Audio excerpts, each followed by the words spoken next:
I found out my wife was having an affair because she accidentally airdropped me a video meant for her lover. The notification popped up on my iPad while I was reviewing quarterly reports in my home office. Ashley's iPhone would like to share a video. I accepted it without thinking. We shared photos and videos all the time. 15 years of marriage had been. I found out my wife was having an affair because she accidentally airdropped me a video meant for her lover. The notification popped up on my iPad while I was reviewing quarterly reports in my home office. Ashley's iPhone would like to share a video. I accepted it without thinking. We shared photos and videos all the time. 15 years of marriage had built that kind of trust. The video started playing automatically. 10 seconds in, I realized I was watching my wife of 15 years having intimate relations with another man in what appeared to be a hotel room. The sounds, the laughter, the things she was saying, all of it was seared into my brain before I could stop the playback. My hands were shaking so badly I nearly dropped the iPad. I sat there in my leather office chair, the one Ashley had bought me for my 40th birthday 3 months ago, staring at the frozen frame on the screen. The timestamp showed it was recorded 2 days ago, Tuesday afternoon. The same Tuesday she'd told me she had a dental appointment. I heard her footsteps coming down the hallway, that familiar quick pace she had when she was in a good mood. My door was open, and she appeared in the doorway wearing yoga pants and one of my old college sweatshirts, her blonde hair pulled back in a ponytail. "Hey babe, I'm heading to Pilates. Do you want me to pick up Thai food on the way back?" Her smile was bright, genuine. The same smile I'd fallen in love with 16 years ago at a mutual friend's barbecue. I couldn't speak. I just turned the iPad toward her. The color drained from her face so fast I thought she might faint. Her mouth opened, closed, then opened again. "David, oh my God, I didn't mean to. That wasn't supposed to." "You didn't mean to send it to me," I said, my voice sounding strange and distant to my own ears. "That's what you're apologizing for?" "Not doing it, just sending it to me." "No, I mean yes, but David, please, let me explain. Who is he?" She stood frozen in the doorway, her hand gripping the frame so hard her knuckles went white. "It doesn't matter. Who is he, Ashley?" "Brett. Brett Lawson, from the gym." Brett Lawson. I knew exactly who he was. The personal trainer at her gym, the one she'd mentioned casually over dinner a few months back.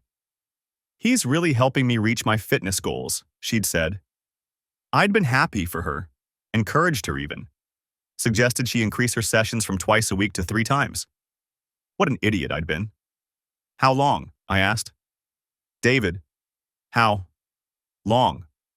She closed her eyes. 4 months. 4 months. A third of a year. I did the mental calculation automatically. That meant it started in late May, right around our 15th wedding anniversary. The anniversary where she'd seemed distracted during our dinner at Marcello's, checking her phone repeatedly. She'd blamed it on work stress. "Get out," I said quietly. "What?" "Get out of my office. Get out of my sight. I need to think." "David, please, we need to talk about this. Now!" The word exploded out of me, and she flinched backward. I'd never yelled at her like that in 15 years. Never raised my voice in anger. She fled. I sat there listening to her footsteps retreat upstairs, then the sound of our bedroom door closing. Our bedroom. The bedroom we'd shared for 12 years, ever since we'd bought this house in the suburbs of Columbus, Ohio. The house where we'd planned to raise our kids, plans that never materialized because Ashley kept saying she wasn't ready yet. Maybe next year. Let's wait until her career was more stable. Her career. She was a pharmaceutical sales representative, making good money, traveling frequently for conferences. Or so she said. How many of those conferences were real? How many were just cover stories for hotel rooms with Brett? I looked at the iPad again, forcing myself to examine the video more carefully despite the nausea rising in my throat. The hotel room had distinctive teal and gray decor. I recognized it, the Westin downtown.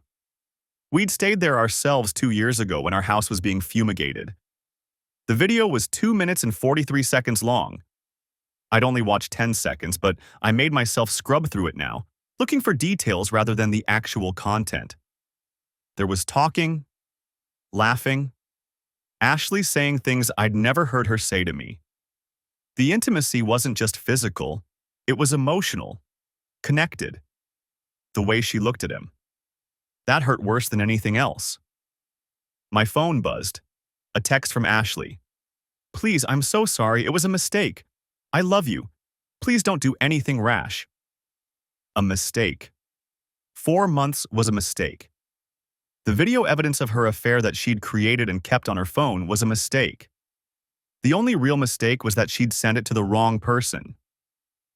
I opened my laptop and started searching for divorce attorneys in Columbus. My hands were steadier now. The initial shock was wearing off, replaced by something colder and harder. I'd built a successful financial consulting business from nothing, grown it to 23 employees and 7 figures in annual revenue. I knew how to analyze situations, identify problems, and execute solutions. Ashley had just become a problem that needed solving. I found 3 highly rated family law attorneys and sent inquiry emails to all of them. Then I forwarded the video to my personal email account and backed it up to 3 different cloud services. Evidence, documentation. Everything would need to be preserved. My phone rang. Ashley. I declined the call. It rang again immediately. Declined again. A text. "I'm coming down. We have to talk about this." I stood up and locked my office door. I stayed in my office until the house went silent. Around 10 p.m., I heard Ashley's footsteps moving down the hallway, then the guest bedroom door closing. Good. She'd figured that out on her own. I waited another hour before emerging, moving quietly through the darkened house to the kitchen. I hadn't eaten since breakfast, but the thought of food turned my stomach. I settled for a glass of water, standing at the sink and looking out at our backyard. The motion sensor light had clicked on, illuminating the patio furniture we'd bought last summer. Ashley had spent weeks choosing the perfect cushions. Everything in this house was contaminated now. Back in my office, I pulled up my email and started composing messages to my business partner, Ryan. We'd need to redistribute my client meetings for the next week. I kept it vague. "Family emergency," would explain later. Ryan responded within minutes despite the late hour. "Whatever you need, I've got you covered." At 2 a.m., I finally allowed myself to open Ashley's text messages again. She'd sent 17 more since I'd locked the door. The progression was predictable. Apologies, then justifications, then bargaining, then more apologies. The most recent one, sent at 11:47 p.m. "I know you won't respond, but please know I love you. I made a terrible mistake. We can fix this." As if this were a joint project, as if I'd participated in destroying our marriage. I forwarded the entire text thread to my personal email, then to the cloud backup. Evidence. Everything was evidence now. Wednesday morning arrived with gray skies and the promise of rain. I showered in the master bathroom while Ashley was still asleep, or pretending to be, in the guest room. My suits hung in the walk-in closet, and I selected one mechanically: charcoal gray, white shirt, burgundy tie. Armor for the day ahead. I was pouring coffee when Ashley appeared in the kitchen doorway. She looked terrible. Red eyes, unwashed hair, wearing the same yoga pants from yesterday. She'd been crying. Part of me registered this information with clinical detachment. Another part, smaller and harder to ignore, felt a flicker of something that might have been sympathy. I crushed it. "David." Her voice was hoarse. "Can we please talk?" "No. Please, just 5 minutes. I need to explain." "There's nothing to explain." I kept my eyes on the coffee maker. 4 months. Brett Lawson. That's all the explanation necessary. It's not that simple. I turned to face her then, and whatever she saw in my expression made her step backward. Yes, Ashley, it really is. I never meant to hurt you. The laugh that escaped me was sharp enough to cut. You never meant to get caught. There's a difference. She wrapped her arms around herself, a defensive posture I'd seen 1,000 times. What are you going to do? I've contacted 3 divorce attorneys. I have consultations scheduled for today and tomorrow. The color drained from her face. David, please, don't do this. We can go to counseling. We can work through. I'm going to work. I picked up my briefcase and walked past her toward the garage. She followed. You can't just leave. We need to discuss this. I stopped with my hand on the doorknob. I've given you 15 years. I've given you everything you asked for. I delayed having children because you wanted to focus on your career. I encouraged you to spend more time at the gym because you said it made you happy. I bought you that iPad for Christmas. My voice remained level, controlled. I gave you every opportunity to be honest with me, and you chose to spend 4 months sleeping with your personal trainer instead. We're done discussing things. David. I closed the door on whatever she was about to say. The first attorney consultation was at 9 a.m. Janet Reeves operated out of a modern office building in downtown Columbus, all glass and steel and expensive minimalism. Her receptionist offered me coffee, which I accepted despite having already consumed 3 cups at home. Janet herself was in her mid-50s, gray hair cut in a sharp bob, wearing a navy suit that probably cost more than most people's monthly mortgage. She shook my hand with a firm grip and gestured to the chairs arranged in front of her desk. Thank you for seeing me on short notice, I said. Of course. You mentioned on the phone that you've recently discovered your wife's infidelity. 2 days ago, I pulled out my phone. She accidentally sent me a video. I have it backed up in multiple locations, along with text message evidence and other documentation. I showed her the video, not the whole thing, just enough to establish what it was. Janet's expression remained professionally neutral, but I saw her eyebrows rise slightly. And you're certain about the timeline? The video is time-stamped. She claimed to be at a dental appointment. I can pull her calendar, her text messages, probably her GPS data if needed. I own a financial consulting business. Documentation is what I do. Janet nodded, making notes on her legal pad. Ohio is a no-fault divorce state, which means the infidelity itself won't impact the dissolution of marriage. However, it can be relevant in other areas. Do you and your wife have children? No? Shared property? Assets? We own our home jointly. It's worth approximately $580,000, with $190,000 remaining on the mortgage. I own my business outright. I started it before we married. We have joint checking and savings accounts, investment accounts, retirement funds. I'd made a list last night, unable to sleep. Total marital assets are probably around $2.3 million. And your wife's income? She's a pharmaceutical sales rep. She makes around $95,000 annually. My business generates about $1.4 million in revenue. My personal income last year was $340,000. Janet continued writing. Ohio law requires equitable distribution of marital property, which isn't necessarily equal distribution. Given the income disparity and your business ownership, we'll need to carefully document what's separate property versus marital property. She looked up. You mentioned other documentation. What else do you have?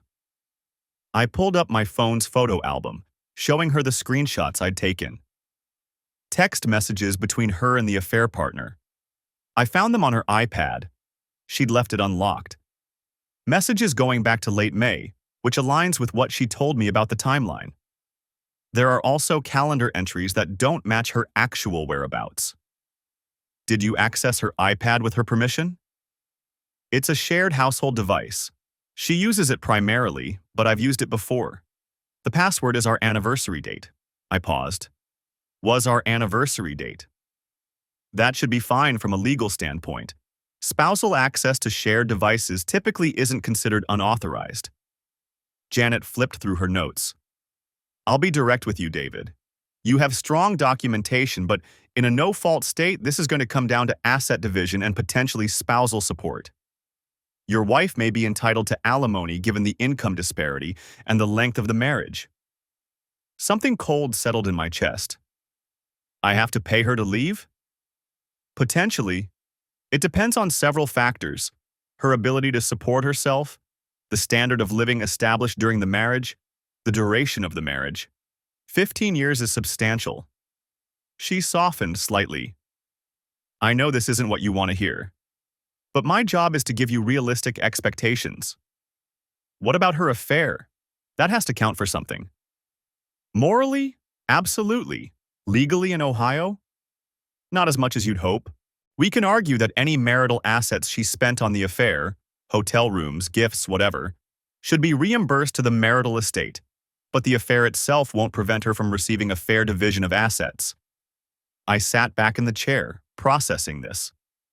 So she destroys our marriage and still walks away with half of everything I've built. Not necessarily half. Equitable doesn't mean equal.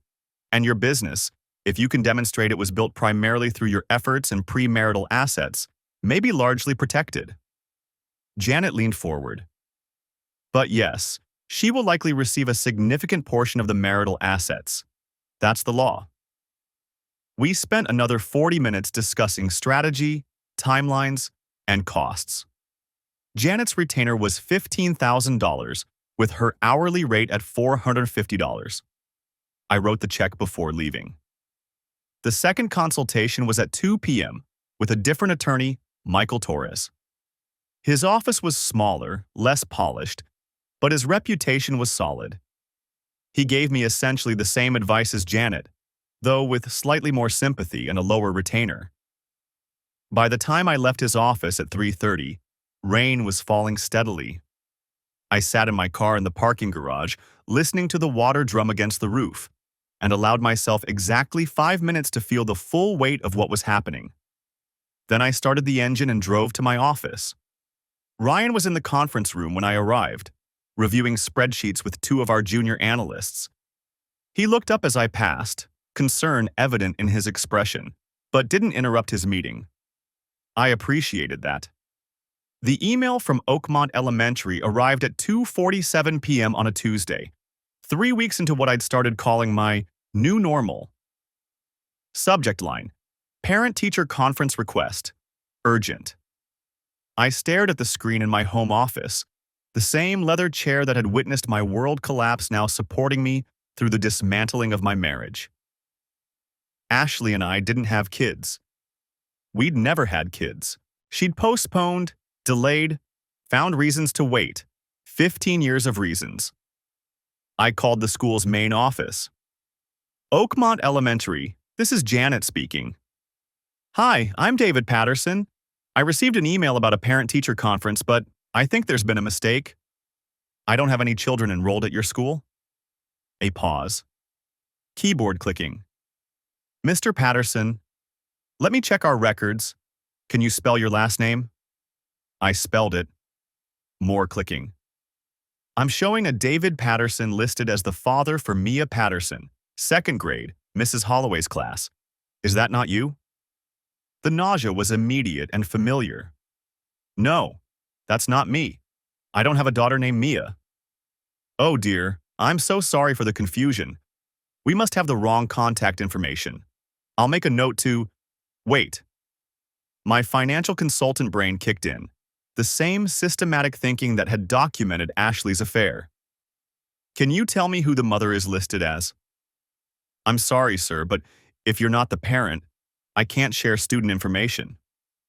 The email came to my address. You already contacted me. I'm just asking you to verify whether my wife is listed as the mother. Another pause.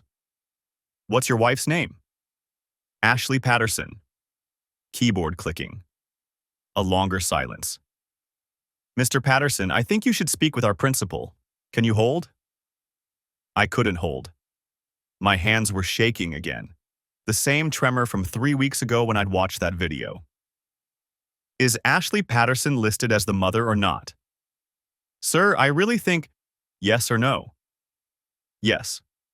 She's listed as the primary contact. I hung up. Ashley was at work, supposedly at a client meeting in Dayton. We were still living in the same house, barely speaking, sleeping in separate rooms while the divorce attorneys exchanged preliminary documents. She'd begged for couples counseling. I'd refused. She'd cried about throwing away 15 years.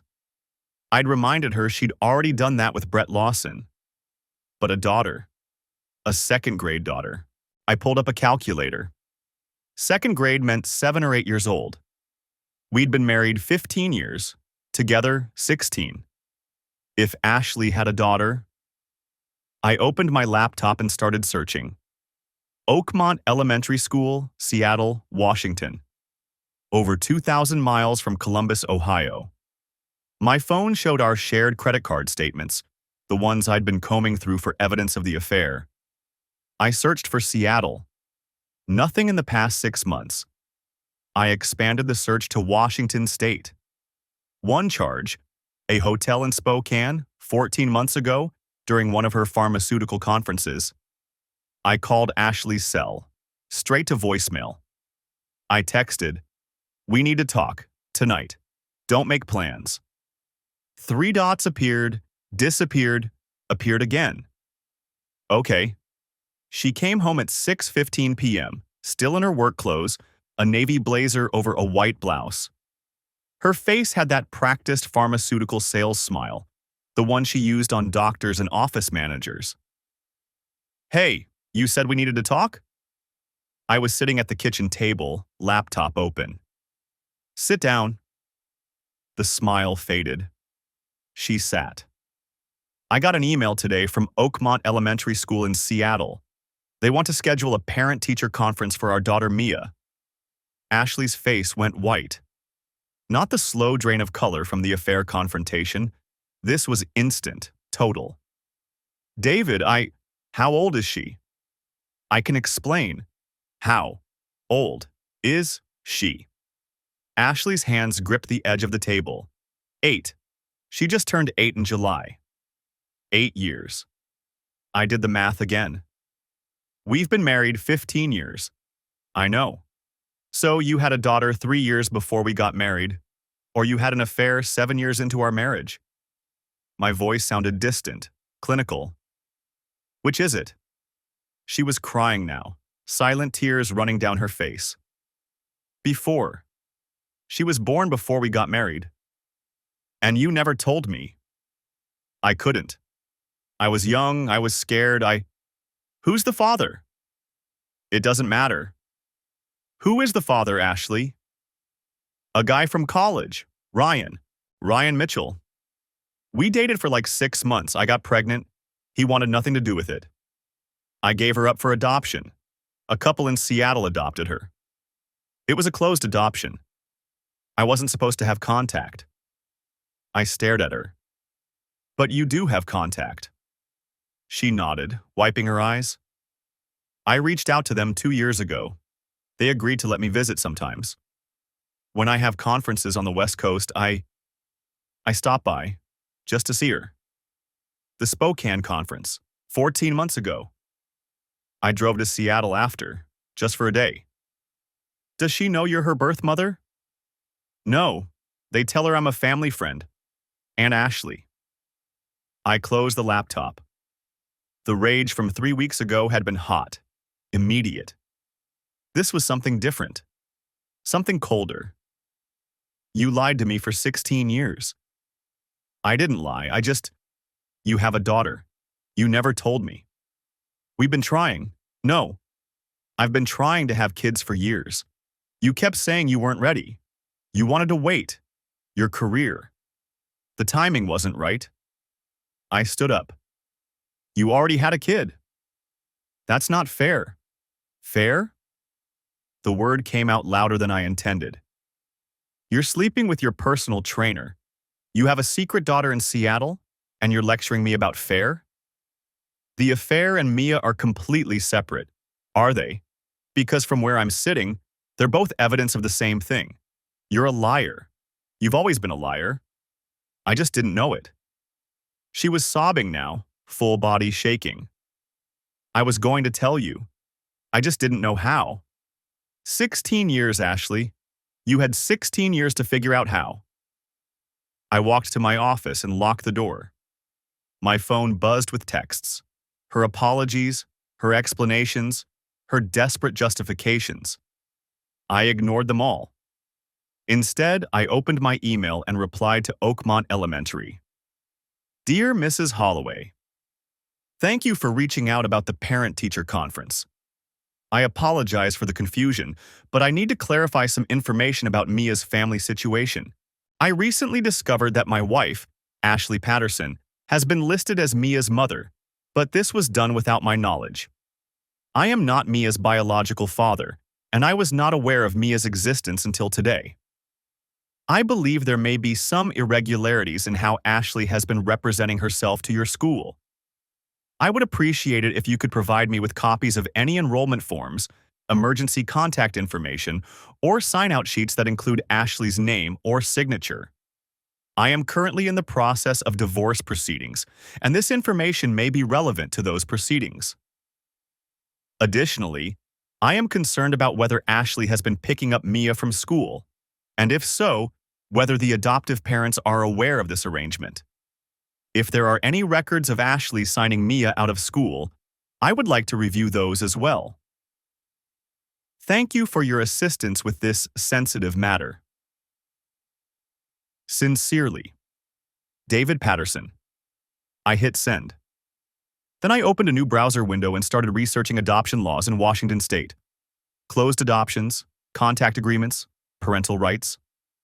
My phone buzzed again. Ashley, outside the locked door. David, please, let me explain. Let me make this right. I didn't answer. I was reading about birth mother contact violations, about adoptive parent rights, about what happened when someone violated the terms of a closed adoption agreement. I was also thinking about Brett Lawson, about the affair, about 15 years of delays and excuses and lies. And I was thinking about revenge. Not the hot, immediate kind. The methodical kind. The kind that required documentation, evidence, and patience. The kind I was very, very good at. The school records arrived by email 3 days later. I sat in my home office, the same leather chair where I'd first seen that video, and opened the PDF attachment from Oakmont Elementary's administrative office. 23 documented instances of Aunt Ashley signing Mia Patterson out early from school over the past 18 months. The signature log showed a pattern. Always on Tuesdays or Thursdays, always between 2:15 and 2:45 p.m., always marked as family appointment or doctor visit. I cross-referenced the dates with Ashley's work calendar, which I'd already subpoenaed through my attorney. Every single early dismissal corresponded with a Seattle Regional Conference or Pacific Northwest Client Meeting. But what caught my attention was the second page of the records. Emergency contact forms. Under Authorized Pickup Persons, Ashley had listed herself as maternal aunt with our home address in Columbus. Below that, another name, Ryan Mitchell, listed as family friend, with a Seattle address and phone number. I ran the address through a property database. Ryan Mitchell owned a modest 3-bedroom house in the Wallingford neighborhood. Public records showed he'd purchased it 9 years ago, right around the time Mia would have been born. The adoptive father. I sat back, processing. Ashley hadn't just been visiting her biological daughter. She'd somehow convinced the adoptive parents to let her into their lives, to trust her with school pickups, to list her as an emergency contact. My phone buzzed. Ashley, calling for the 4th time that morning. I'd moved into the Westin downtown 2 days after receiving the school email, and she'd been trying to reach me constantly. I let it go to voicemail. Instead, I dialed the Seattle number for Ryan Mitchell. He answered on the second ring. Hello? Mr. Mitchell, my name is David Patterson. I'm calling regarding Mia. A pause. I'm sorry. Who? I'm Ashley Patterson's husband. I believe you know my wife as Mia's aunt. The silence stretched longer this time. When he spoke again, his voice had changed. Cautious, uncertain. I think there's been some confusion. No confusion. I have school records showing Ashley listed as an authorized pickup person for Mia. I have her signature on 23 early dismissal forms over the past year and a half. Mr. Patterson, I don't know what you're talking about. Ashley is my wife's cousin. She visits when she's in Seattle for work, takes Mia out for ice cream sometimes. That's it. My grip tightened on the phone. Your wife's cousin? Yes. Look, I don't know what kind of marital issues you're having, but Mr. Mitchell, Ashley doesn't have any cousins in Seattle. She grew up in Michigan with one brother who lives in Detroit. I kept my voice level, professional. How long has she been telling you she's your wife's cousin? Another pause. I heard him breathing, heard the sound of a door closing. Since before Mia was born. My wife Sarah and Ashley went to college together. They reconnected when Sarah was pregnant, and Ashley offered to help after the birth since we didn't have family nearby. The pieces were sliding into place. Your wife's name is Sarah Mitchell? Yes. And you adopted Mia through a closed adoption 9 years ago. How do you… He stopped. What exactly are you suggesting? I'm not suggesting anything. I'm telling you that Ashley gave birth to a daughter 9 years ago and placed her for closed adoption in Seattle. I'm telling you that my wife has been lying to both of us. I heard him sit down heavily. That's impossible. Sarah gave birth to Mia. I was there. I saw… Mr. Mitchell, I have adoption records. I have emails from Oakmont Elementary addressed to Ashley about parent-teacher conferences. I have her phone records showing hundreds of calls to Seattle numbers over the past 8 years. Sarah's been sick, he said quietly. She has MS. It's been getting worse. Ashley's been helping more with Mia, especially this past year, taking her to appointments, picking her up from school when Sarah has bad days. Does your wife know Ashley's been signing Mia out of school 23 times in 18 months? I don't know. I work long hours. I'm a software engineer. I'm at the office most days until 6 or 7. Sarah handles the school stuff. I pulled up the email from Mia's teacher again, the one that had started all of this. Mr. Mitchell, I received an email from Oakmont Elementary 3 weeks ago. They were concerned about the number of early dismissals and wanted to schedule a conference with both parents. Does that sound like something your wife would have arranged? No. Sarah's very particular about Mia's education. She wouldn't pull her out of school unless it was absolutely necessary. The teacher mentioned Mia's been talking about date nights with someone who's been picking her up. She showed me a sign-out sheet with a man's signature. What man? I looked at the emergency contact form again. The form lists you as an authorized pickup person, but I'm guessing you're not the one who's been signing these sheets. I've never picked Mia up early from school, not once. Then someone's been forging your signature, Mr. Mitchell. I heard papers rustling, the sound of typing. I'm looking at our family calendar. Sarah has Mia's school schedule marked, all her activities, her doctor appointments. There's nothing here about early dismissals on Tuesdays and Thursdays. Does Ashley ever watch Mia alone? Sometimes, when Sarah has treatment appointments or needs to rest. Ashley takes her to the park, to movies, things like that. His voice had gone flat. She's been very generous with her time. Has your wife ever mentioned anything about Ashley's background? Her family? Just that they were close in college, that Ashley didn't have much family left, that she was grateful to reconnect. A longer pause. You're saying Ashley is Mia's biological mother? Yes. And she's been lying to us for 9 years. Yes. I heard something break in the background, a sharp crack like ceramic hitting a wall. My wife is dying, Mr. Patterson. The doctors give her maybe 5 years. We've been trying to prepare to make sure Mia has support when Sarah's gone. Ashley offered to be that support. She offered to be there for Mia. I'm sorry about your wife's illness, I said. But you need to know what Ashley's been doing. Those early dismissals, those date nights Mia mentioned. I think Ashley's been introducing Mia to someone she's been seeing. The affair partner. Brett Lawson. He's a personal trainer in Columbus, but I have credit card records showing Ashley bought him plane tickets to Seattle. 4 trips in the past 6 months. Ryan Mitchell's breathing had gone ragged.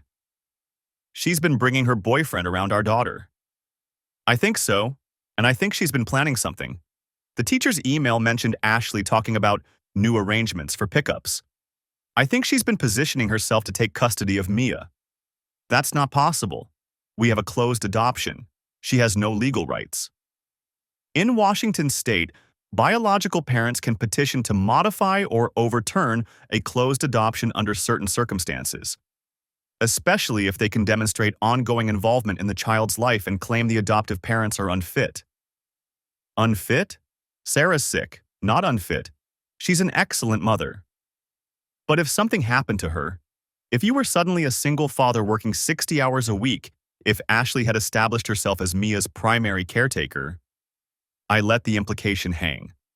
She's been planning this. She's been waiting for Sarah to get worse.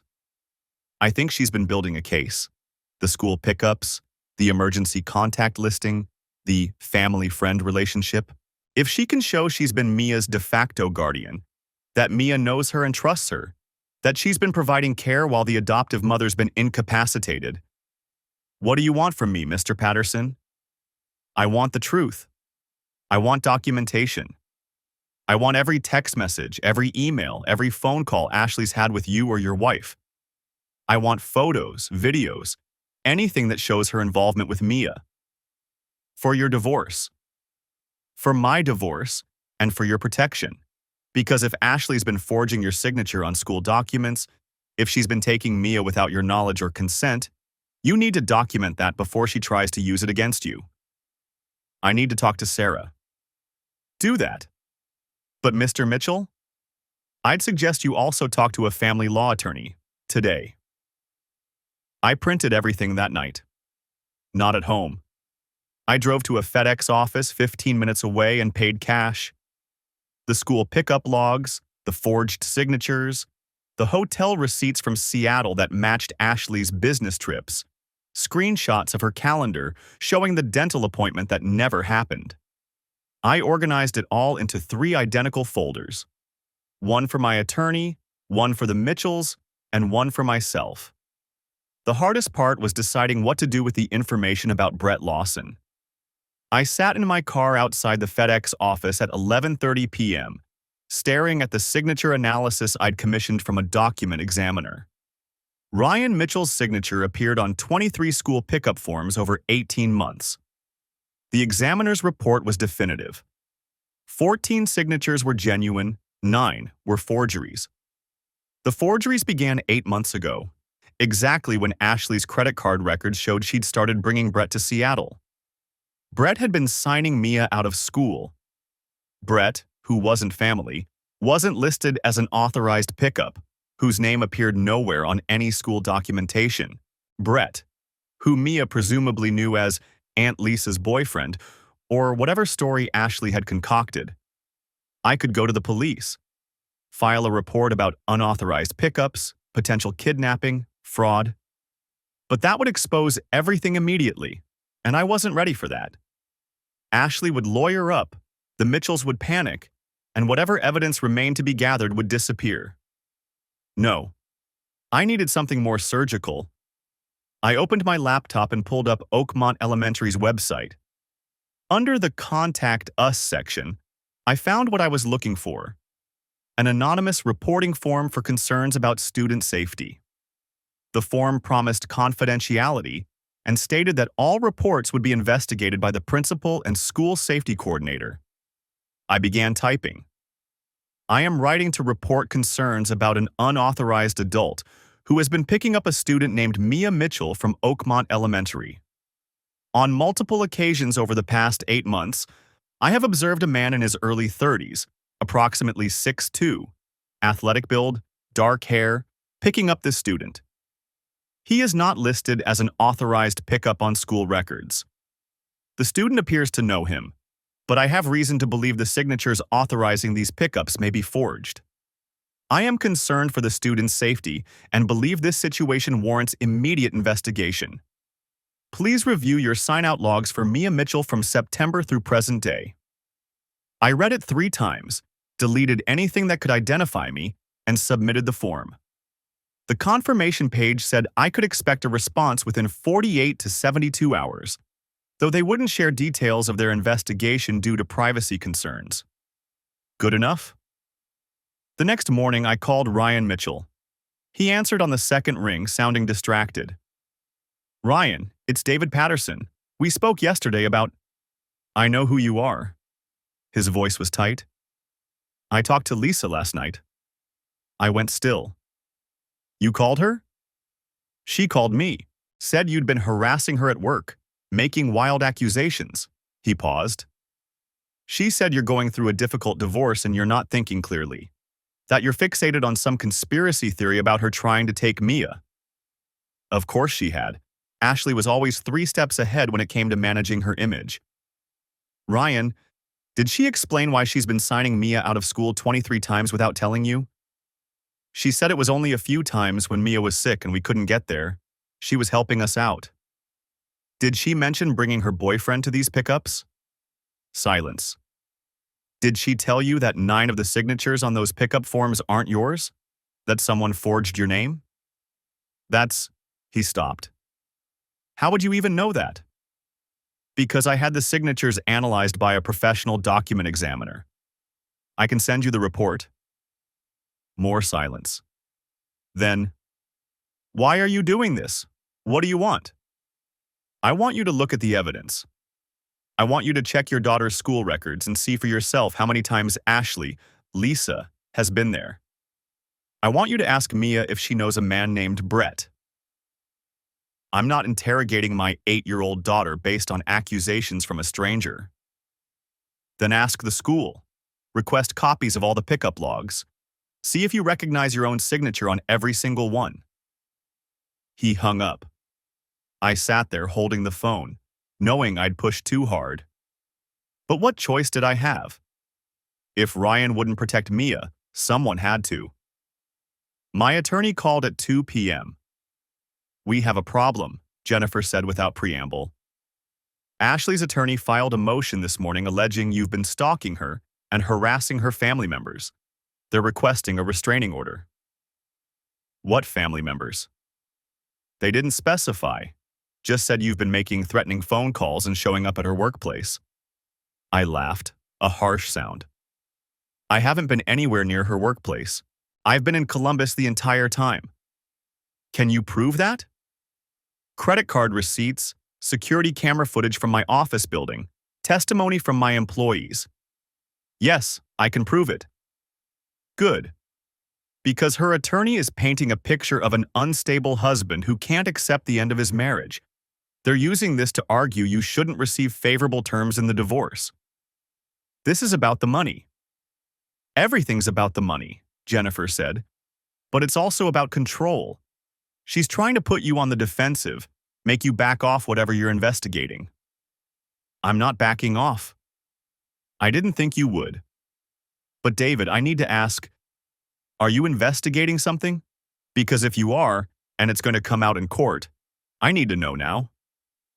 I told her everything. The daughter, the adoption, the school pickups, Brett Lawson, the forged signatures. She listened without interrupting, and when I finished, the silence stretched for 10 seconds. "Jesus Christ," she finally said. "Yeah. Okay. This changes things. If Ashley has been maintaining a relationship with a child she placed for closed adoption, if she's been deceiving the adoptive parents about her identity, if she's been bringing an unauthorized adult to pick up this child, that's not just morally questionable. That could be criminal fraud, possible kidnapping charges depending on how the pickups were handled." That's what I thought. But David, you need to be very careful here. If you expose this wrong, if you make allegations you can't prove, she'll bury you in defamation suits. And if the adoptive parents are as in the dark as you think, this could traumatize that little girl. I know. Do you? Because right now you're playing detective and that's not your job. If there's criminal behavior, you need to report it to the proper authorities. I did. I filed an anonymous report with the school. That's a start. But if this is as serious as you think, you should be talking to the police, to Child Protective Services. Let the professionals handle it. The professionals will take weeks to investigate. In the meantime, Ashley's still making trips to Seattle, still signing Mia out of school, still positioning herself for whatever endgame she's planned. And what's your endgame, David? What are you hoping to accomplish? I looked at the folders on my desk. Evidence, documentation, proof of every lie Ashley had told, every deception she'd maintained, every person she'd manipulated. I want her to lose, I said. Everything. The divorce settlement, her relationship with Mia, her reputation, her freedom if she's broken laws. I want her to face consequences for once in her life instead of talking her way out of them. That's not justice, that's revenge. Maybe they're the same thing. Jennifer sighed. I'll file a response to the restraining order motion. We'll bury them in alibi evidence. But David, please, think about what you're doing. Think about that little girl in Seattle who didn't ask for any of this. Whatever you decide to do next, make sure you can live with it. She hung up.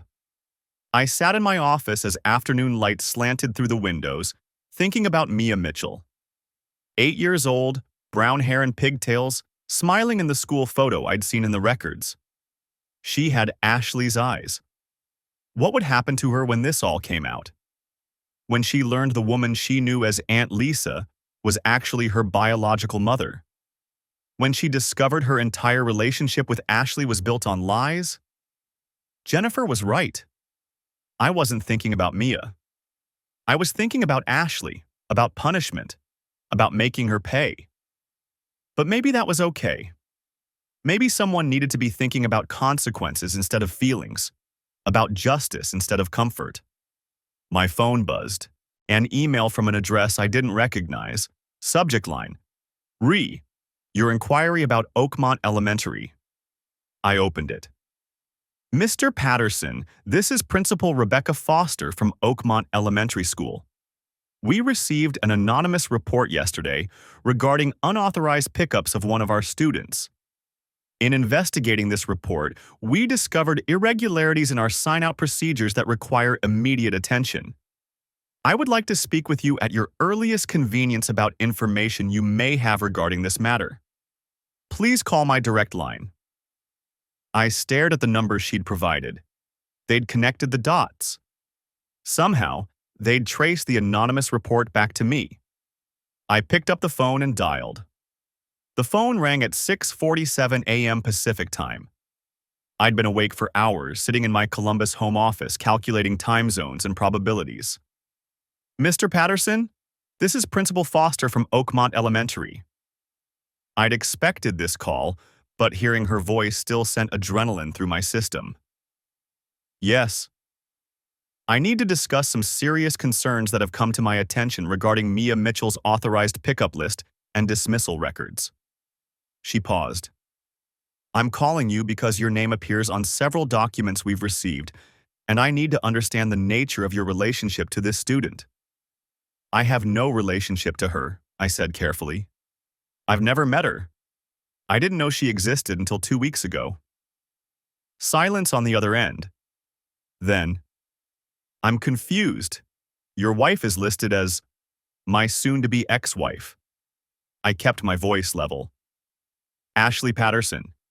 She's been representing herself as the child's aunt for approximately 18 months.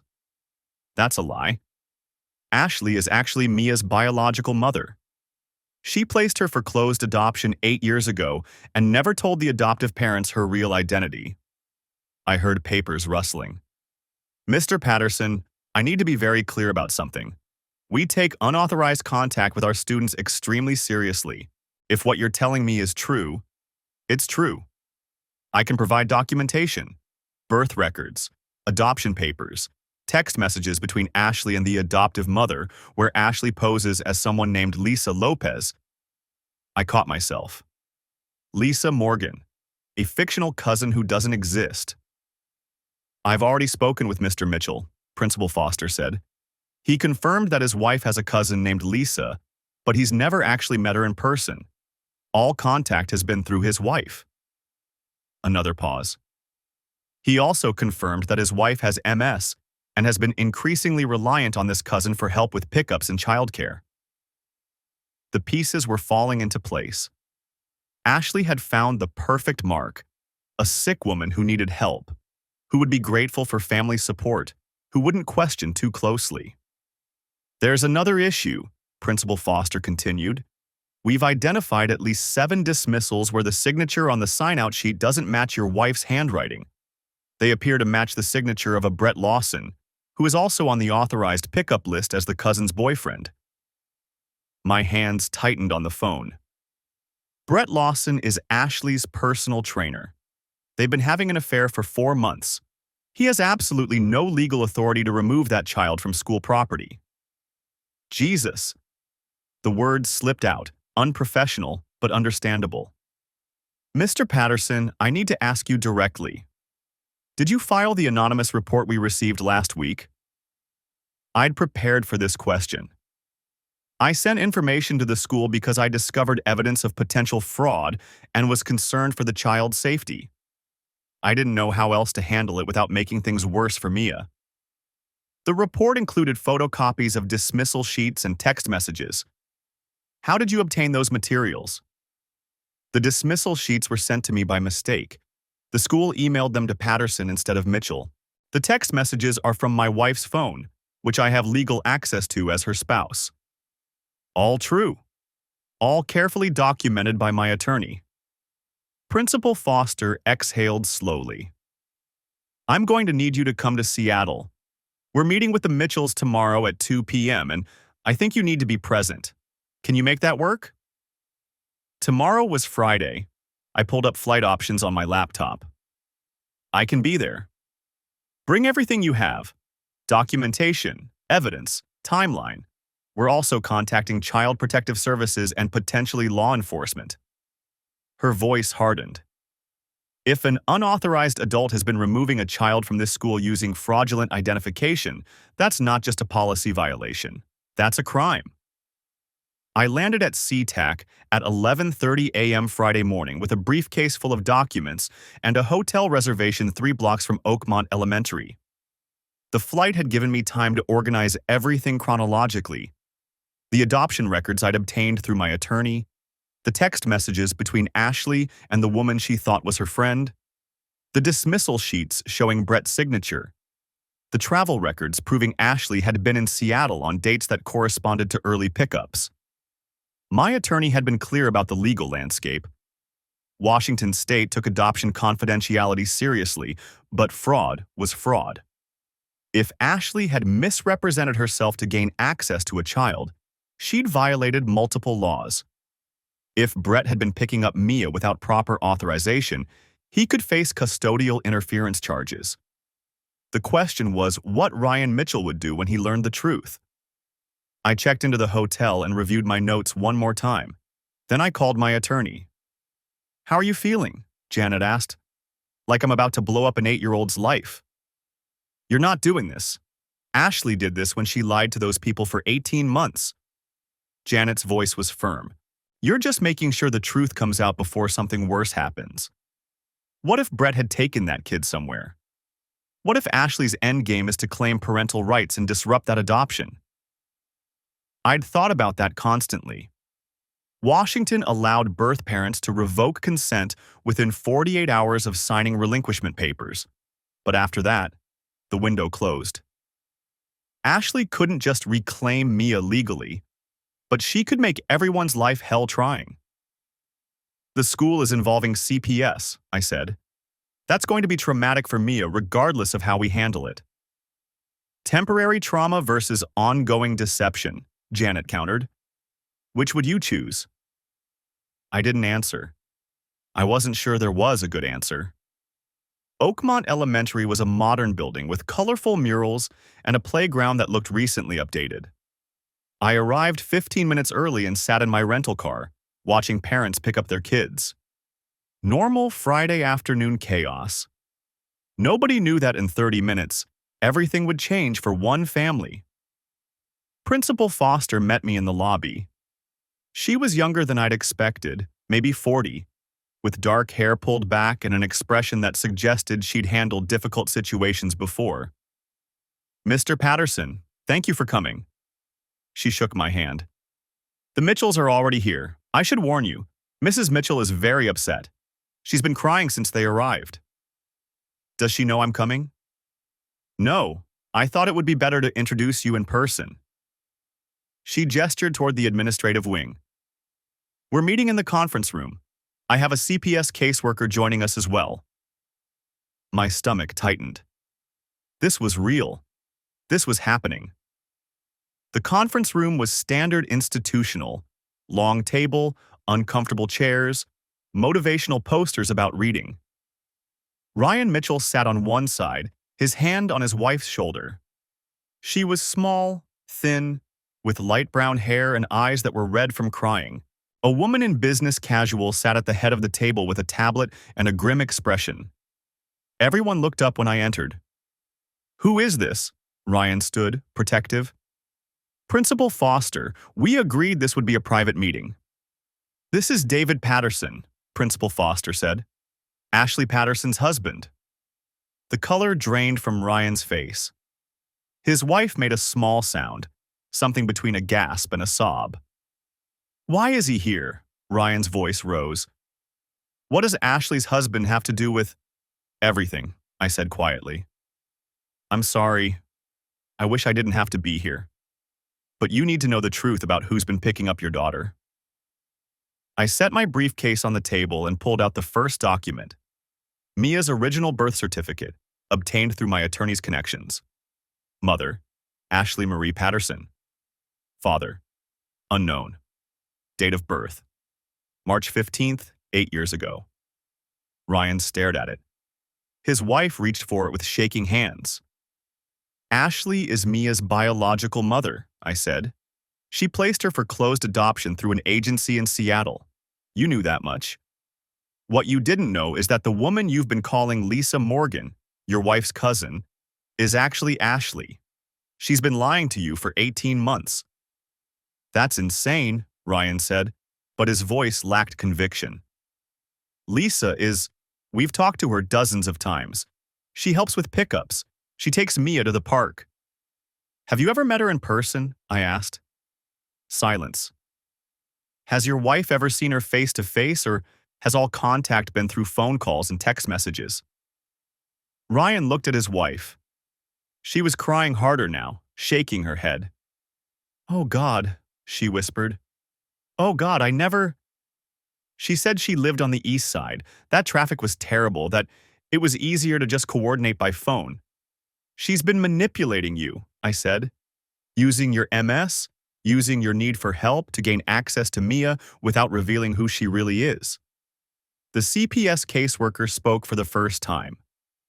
"Mr. Patterson, you mentioned another individual, Brett Lawson." I pulled out the dismissal sheets, the ones with Brett's signature. "Brett is Ashley's boyfriend, her affair partner. He's been picking up Mia from school at least 7 times over the past 4 months. He has no legal relationship to your daughter. He's a stranger who was given access to her because Ashley forged authorization documents." Ryan grabbed the sheets, comparing signatures. His hands were shaking.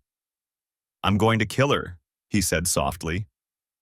"I'm going to actually kill her." "Mr. Mitchell," Principal Foster said sharply, "I understand you're upset, but—" "Upset?" He laughed, wild.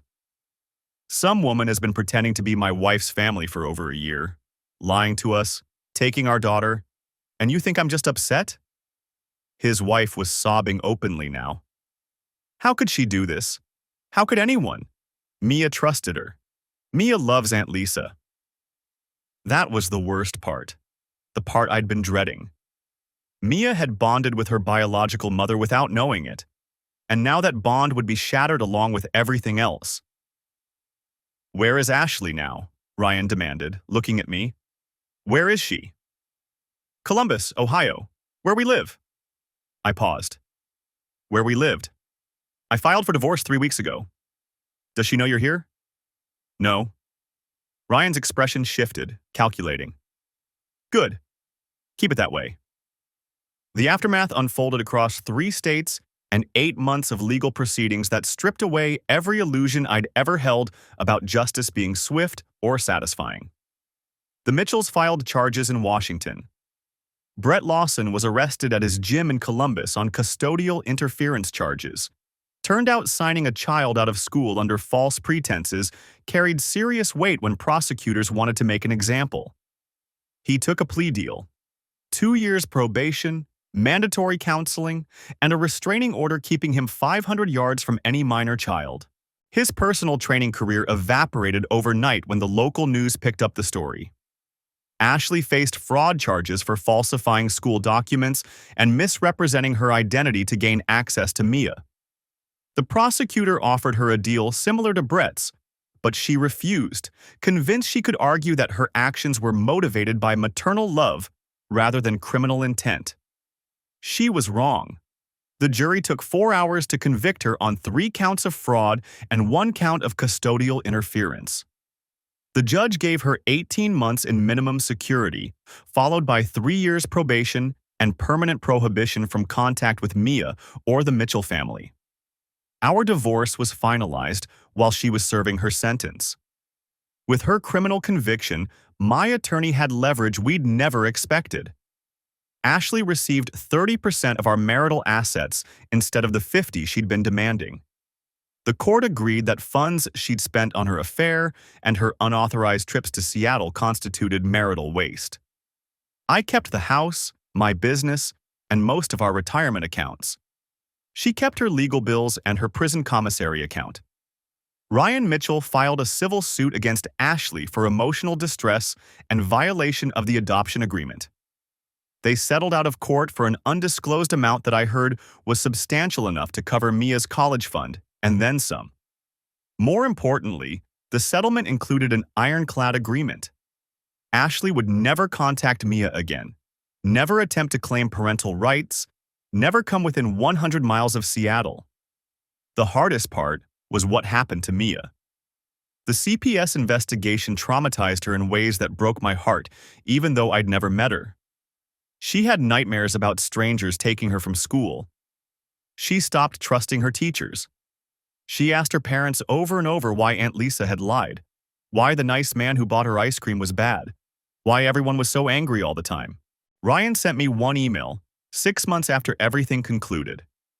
It was brief. "Sarah passed away last month.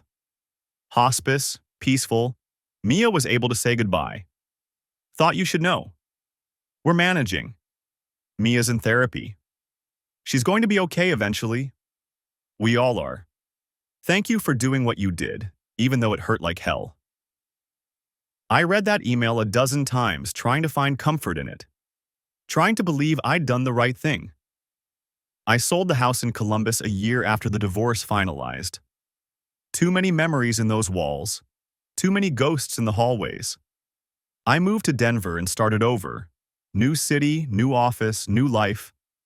My business followed me. Turned out financial consulting was portable, and my reputation survived the scandal better than I'd feared. I dated occasionally, but never seriously. Learned to cook for one. Adopted a dog from a shelter, a mixed-breed rescue named Murphy who didn't care about my past and greeted me like a hero every evening. Simple pleasures. Quiet life. Sometimes I wondered what would have happened if Ashley had never accidentally sent me that video. If I'd lived the rest of my life not knowing about Brett, about Mia, about the elaborate architecture of lies my wife had constructed. Would ignorance have been better? Would our marriage have eventually collapsed under its own weight? Or would we have continued on, comfortable and deceived? I'd never know. What I did know was this. The truth destroyed everything it touched, but lies destroyed worse. Ashley's deceptions hadn't just ended our marriage, they'd traumatized a child, violated a grieving family's trust, and left wreckage across 3 states. My decision to expose those lies had caused pain, yes, but it had also prevented something darker. If Ashley had succeeded in positioning herself as Mia's primary caretaker after Sarah's death, if she'd managed to claim parental rights or custody, the damage would have been exponential. 2 years after everything ended, I received an unexpected package. No return address, postmarked from Seattle. Inside was a drawing, clearly done by a child. Stick figures holding hands under a rainbow, with "thank you" written in careful block letters across the top. No signature, no note. I kept it on my refrigerator for a week before I understood what it meant. Mia was healing. The Mitchells were moving forward. And somehow, in some small way, they wanted me to know that the destruction had led to something like peace. The moral of this story isn't clean or comfortable. It's not about trust being earned or love conquering all. It's simpler and harder than that. Actions have consequences, and sometimes the right thing to do causes tremendous pain. Ashley made choices every day for years, to lie, to deceive, to prioritize her desires over everyone else's well-being. Those choices built a house of cards that was always going to collapse. I just happened to be the wind that knocked it down. Was I motivated by justice or revenge? Probably both. Did I handle everything perfectly? Absolutely not. Would I do it differently if I could go back? I honestly don't know. What I learned is that you can't control how other people behave, but you can control whether you look away when you discover the truth. You can choose to protect yourself and others, even when that protection requires you to become the villain in someone else's story. Ashley will be released from prison next year. She'll rebuild her life somehow, start over, maybe even find happiness. I hope she does, genuinely. Not because I've forgiven her, I'm not sure I have, but because carrying that much bitterness corrodes you from the inside out. As for me, I'm learning to trust again. Slowly, carefully. With my eyes wide open and my documentation thorough. Murphy helps, Denver helps. The distance from Columbus and everything it represents helps most of all. The truth didn't set me free exactly, but it did give me back my life, and that turned out to be enough. Some nights I still think about that notification on my iPad. Ashley's iPhone would like to share a video. One accidental tap that changed everything. One moment of carelessness that revealed years of calculation. I accept the share request every time now. Whatever the cost, I'd rather